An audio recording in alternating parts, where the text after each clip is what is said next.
সেই নষ্টভ্রষ্ট মামুনুল হককে উদ্দেশ্য করে হুঁশিয়ারি করে বলতে চাই, আমরা কি দেখতে পেলাম? ওই মামুনুল হক এই বক্তব্যের কিছুক্ষণ পরেই লেজ গুটিয়ে হেঁটে হেঁটে ছাত্রলীগের সাথে মোকাবেলা করেন। আসসালামু আলাইকুম ওয়া রাহমাতুল্লাহ। প্রিয় দর্শক, যে যেখান থেকে আজকের ভিডিওটি প্লে করছেন সকলকে আমার ইসলামী ইউটিউবের পক্ষ থেকে আন্তরিক মোবারকবাদ। দর্শক, যেহেতু ভিডিওটি প্লে করছেন, আপনাদের কাছে বিনীতভাবে অনুরোধ করব ভিডিওটি শেষ পর্যন্ত দেখবেন। আজকের হৃদয়ের গহীন থেকে চেপে রাখা কষ্ট আপনাদের সামনে শেয়ার করব। প্রিয় দর্শক, ভিডিও শেষে আপনাদের জন্য রয়েছে আল্লামা মামুনুল হক চট্টগ্রামে যেন যেতে না পারে সেই জন্য রাস্তাকে অবরোধ করা হয়েছে, রাস্তায় টায়ার পেট্রোল জ্বালিয়ে আগুন ধরানো হয়েছে, সেই দৃশ্য আপনাদেরকে দেখাবো। ভিডিওটি সম্পূর্ণ শেষ না করে যাবেন না। প্রিয় দর্শক, আল্লামা মামুনুল হকের নাম তো শুনেছেন আপনারা। আল্লামা মামুনুল হককে বিতর্কিত বানানো হচ্ছে মিডিয়ার মাধ্যমে। আল্লামা মামুনুল হক ধর্ম ব্যবসায়ী। আল্লামা মামুনুল হক বয়ানের মধ্যে উস্কানি দিয়ে থাকেন। আল্লামা মামুনুল হক দেশ এবং স্বাধীনতার শত্রু। আল্লামা মামুনুল হক স্বাধীনতার স্থপতি মরহুম শেখ মুজিবুর রহমানের শত্রু, পরিশেষে সরকারের শত্রু, মানবতার শত্রু। আল্লামা মামুনুল হককে সারা দেশে এই স্লোগান দিয়ে তাকে উগ্রপন্থী বানানোর অপচেষ্টা চালাচ্ছে, তাকে জামাতপন্থী শিবিরপন্থী বানানোর একটা অপপ্রয়াস চালিয়ে যাচ্ছে। এটা কেন?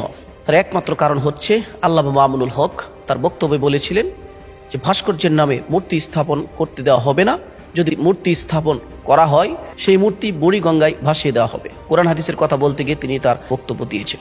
প্রকৃত মুসলমান যারা নিজেকে মুসলমান দাবি করে কোরআন হাদিসকে বিশ্বাস করে তারা অবশ্যই এ কথাকে সমর্থন করবে, কারণ হাদিসে পাকে স্পষ্ট ভাস্কর্য কিংবা মূর্তি প্রতিমা সবকিছুকেই নিষেধ করা হয়েছে। প্রিয় দর্শক, তার এই বক্তব্যকে কেন্দ্র করে এখন সরকারের একদম টার্গেট আল্লামা মামুনুল হক। আমি আপনাদের সামনে একটা প্রশ্ন রাখতে চাই, আল্লামা মামুনুল হকই কি সারা দেশে একমাত্র হকপন্থী আলেম, নাকি সারা দেশে আরো হাজার হাজার হকপন্থী আলেম উলামা রয়েছেন? আজকে আল্লামা মামুনুল হক এই বক্তব্য দেওয়ার কারণে তাকে টার্গেট করা হয়েছে, তাকে বয়কট করা হচ্ছে সরকারিভাবে। তার এই কথাকে সমর্থন জানিয়ে আমাদের বাংলাদেশের বড় বড় উলামায়ে কেরামরা কেন বিবৃতি দিচ্ছেন না যে আল্লামা মামুনুল হক যে বক্তব্য দিয়েছেন সেই বক্তব্যের সাথে আমরা ঐক্যমত পোষণ করছি। অন্য অন্য বক্তব্যে হয়তো আপনাদের দ্বিধাদ্বন্দ্ব থাকতে পারে, কিন্তু এই ক্ষেত্রে আপনাদের তো কোনো মতপার্থক্য থাকার কথা নয়। এই ক্ষেত্রে তো আল্লামা মামুনুল হকের এই বক্তব্যের সাথে তো সুন্নি, ওয়াহাবি, খারেজি, সালাফি, আহলে হাদিস, কওমিপন্থী, পীরসাবি, দরবারি সমস্ত উলামায়ে কেরাম ঐক্যবদ্ধ থাকার কথা ছিল। কিন্তু আজকে আল্লামা মামুনুল হককে ফাঁসানো হচ্ছে। আপনারা যার যার গা বাসিয়ে নিজেদের দরবার নিয়ে নিজেদের খানকা নিয়ে বসে আছেন কেন? এটা তো ইসলামের নীতি ছিল না। ভাস্কর্য ইস্যুতে যদি উলামায়ে কেরাম দলমত নির্বিশেষে যদি ঐক্যবদ্ধ হতো তাহলে কিন্তু বাংলাদেশে ভাস্কর্য করা কখনোই সম্ভব হবে না। কারণ এদেশে ইতিপূর্বেও যারা ভাস্কর্য তৈরি করার চেষ্টা চালিয়েছে তাদেরকে কিন্তু প্রতিহত করেছে উলামায়ে কেরাম।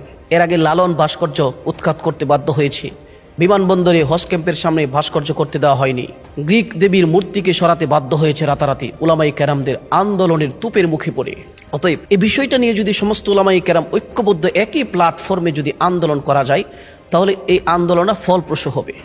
ঐক্যবদ্ধভাবে আন্দোলন করতে হবে। কিন্তু দুঃখের বিষয়, আমাদের গদির ভয়ে, আমাদের খানকার ভয়ে, আমাদের রাজনৈতিক দলের ভয়ে, আমাদের সম্পর্ক বন্ধুত্ব নষ্ট হয়ে যাওয়ার ভয়ে আজকে আমরা ঐক্যবদ্ধ হতে পারছি না। আজকে আল্লামা মামুনুল হককে টার্গেট করা হয়েছে, আমরা চেয়ে চেয়ে দেখছি তাকে কিভাবে এই রাস্তা থেকে হটানো যায়। এই দৃশ্য আমরা দেখতেছি, তারা কিভাবে ষড়যন্ত্র চালাচ্ছে মামুনুল হকের উপরে। আফসোস লাগে, অবাক লাগে।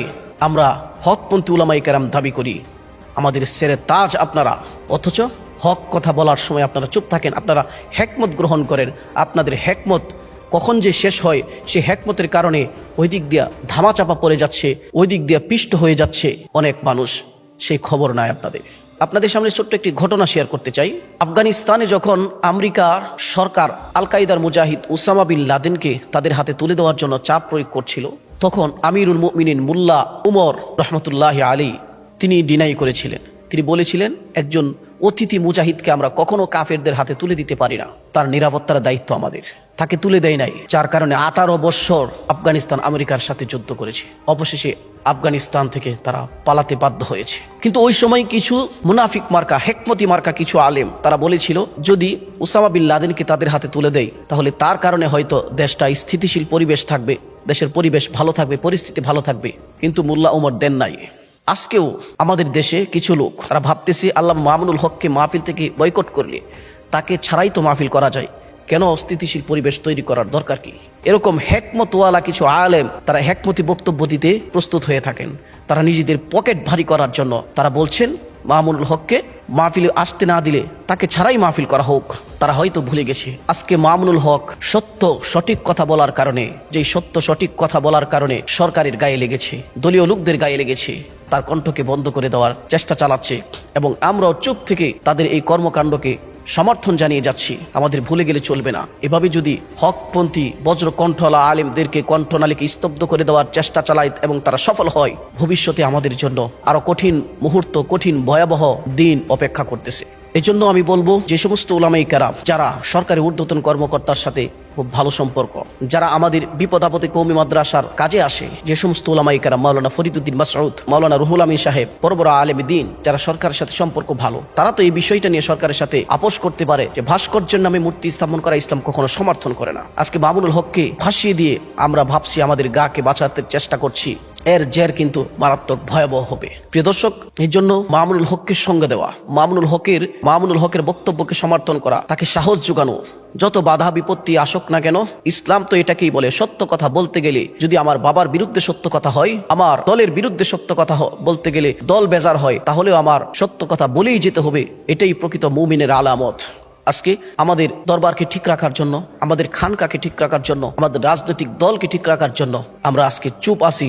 আল্লামা মামুনুল হককে ফাঁসানো হচ্ছে, আমরা চেয়ে চেয়ে চুপ করে বসে আছি। কিন্তু সেদিন বেশি দূরে নয়, আল্লামা মামুনুল হকই কিন্তু শেষ নয়। তারা যেটা চাচ্ছে এদেশ থেকে ইসলাম পন্থীদের উৎখাত করে দেওয়ার জন্য তারা সফল হয়ে যাবে যদি আজকে আমরা উলামায়ে কেরাম যার যার গা ঢাকা দিয়ে যার যার শরীরকে বাঁচানোর জন্য অপচেষ্টা চালায়। প্রিয় দর্শক, আজকে আলামিন সংস্থার মাহফিলে আল্লামা মামুনুল হক বয়ান করবেন। ছাত্রলীগের তারা আন্দোলন করেছেন, তারা দিবে না সেখানে যাওয়ার জন্য এবং রাস্তায় মুড়ে মুড়ে তারা পেট্রোল জ্বালিয়ে রাস্তাকে অবরোধ করার অপচেষ্টা চালাচ্ছে। প্রশাসন রাস্তা মুহূর্তের মধ্যেই ক্লিয়ার করে দিয়েছেন। প্রিয় দর্শক, যত চেষ্টাই চালাক না কেন, যত রকমের অবরোধ করাক না কেন, আল্লাহ মামুনুল হককে তার সত্য ন্যায় কথা বলা থেকে বাধা প্রদান করা যাবে না। জেল, জুলুম, নির্যাতন, নিপীড়নের ভয় মামুনুল হকরা করে না, মামুনুল হকের অনুসারীরাও করে না ইনশাআল্লাহ। প্রিয় দর্শক, আজকে চট্টগ্রামে ছাত্রলীগ কর্তৃক যে রাস্তা অবরোধ করা হয়েছে মামুনুল হকের রাস্তাকে বন্ধ করার জন্য, তিনি যেন ঢুকতে না পারে চট্টগ্রামে, সেই ভিডিও চিত্র আপনাদের সামনে তুলে ধরছি। আসসালামু আলাইকুম, হারাজারি ভিশন 24 স্বাগত জানাচ্ছি আমি মাহমুদ আল আজাদ। প্রিয় দর্শক, চট্টগ্রাম 1 নং ইউনিভার্সিটি গেটে কিনে ছাত্রলীগের একটি বিক্ষোভ মিছিল মামুনুল হককে ঠেকানোর জন্য প্রতিবার সমাবেশ বিক্ষোভ মিছিল করে রাস্তা সড়ক ব্যারিকেড দিয়ে টায়ারে আগুন জ্বালিয়ে এখানে সড়ক বন্ধ করেছিল। এখানে ইতিমধ্যে দেখা যাচ্ছে হাটাজারি সার্কেলের অতিরিক্ত পুলিশ সুপার আব্দুল্লাহ আল মাসুম এবং হাটাজারি মডেল থানা বাহত কর্মকর্তা ওসি রফিকুল ইসলাম নেতৃত্বে সে ব্যারিকেডটি উড্র করে দিয়ে যান চলাচল স্বাভাবিক করতেছে। ইতিমধ্যে এই মুহূর্তের ভিতরে যান চলাচল স্বাভাবিক করে দিয়েছে এবং যে সড়ক ব্যারিকেড ছিল সেই সড়কের ব্যারিকেড 2 মিনিটের ভিতরে আপনার এবং যেখানে টায়ার জ্বালিয়েছিল সেই টায়ারগুলো তাৎক্ষণিক বন্ধ করে দিয়ে যান চলাচল স্বাভাবিক করে দিয়েছে আমাদের হাটাজারি মডেল থানার ওসি রফিকুল ইসলাম সাহেব।